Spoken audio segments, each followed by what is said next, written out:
കാർഷിക മേഖലകളായ കൂടൽക്കടവ്, ചാലിഗിർദ, കുറുവാദ്വീപ്, പാൽവെളിച്ചം തുടങ്ങിയ പ്രദേശങ്ങളിൽ വന്യമൃഗശല്യം ഏറെ രൂക്ഷമാണ്. വർഷങ്ങൾക്ക് മുൻപ് വൈദ്യുതി വേലി സ്ഥാപിച്ചിരുന്നുവെങ്കിലും കാട്ടാനകൾ നശിപ്പിച്ചു.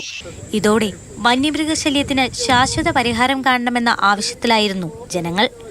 തുടർന്നാണ് ക്രാഷ് ഗാർഡ് റോപ്പ് ഫെൻസിംഗ് സ്ഥാപിക്കാൻ തീരുമാനിച്ചത്. മാനന്തവാടി നഗരസഭാ പരിധിയിലെ കൂടൽക്കടവ് മുതൽ പുഴയരികിലൂടെ തിരുനെല്ലി പഞ്ചായത്ത് അതിർത്തിയായ പാൽവെളിച്ചം വരെ 4.68 കിലോമീറ്ററാണ് വേലി നിർമ്മിക്കാൻ തീരുമാനിച്ചത്.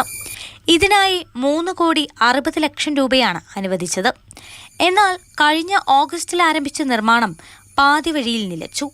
ഫെൻസിംഗിന് ആവശ്യമായ തൂണുകൾ മാത്രമാണ് സ്ഥാപിച്ചത്. പലരോടും ചോദിച്ചപ്പോൾ പലരും പല വ്യത്യസ്തമായ മറുപടിയാണ് പറയുന്നത്. ഫണ്ടില്ല എന്ന് പറയുന്നു, കരാറെടുത്തവന്റെ അനാവസ്ഥയാണെന്ന് പറയുന്നു. എന്താ ഞങ്ങൾക്കൊന്നും വ്യക്തമല്ല. കാര്യം എത്രയും പെട്ടെന്ന് ചെയ്യുക. ഇല്ലെങ്കിൽ ഇത് ഈ സ്ഥലം വിട്ടുകൊടുത്ത് ഞങ്ങളുടെ കാർഷിക വിളകളൊക്കെ നശിപ്പിച്ച് വീണ്ടും വഴി വെട്ടി ചെയ്തിട്ട് നമുക്ക് ആന വീണ്ടും കയറുന്നു, ഭൂമിയും പോകണ നഷ്ടം അതുള്ളത്. എത്രയും വേഗം കാട്ടാന ശല്യം പരിഹരിക്കുന്നതാണ് എന്ന് DF ഉറപ്പു നൽകിയതാണ്.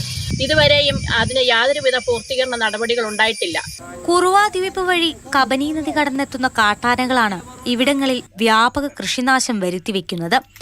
വന്യമൃഗശല്യത്തെ തുടർന്ന് ഏക്കർ കണക്കിന് നെൽവയലുകളാണ് തരിശായിട്ടിരിക്കുന്നത്. 5 വർഷത്തിനുള്ളിൽ കാട്ടാനയുടെ ആക്രമണങ്ങളിൽ 3 പേർ കൊല്ലപ്പെടുകയും ചെയ്തിരുന്നു. മാതൃഭൂമി ന്യൂസ്, വയനാട്.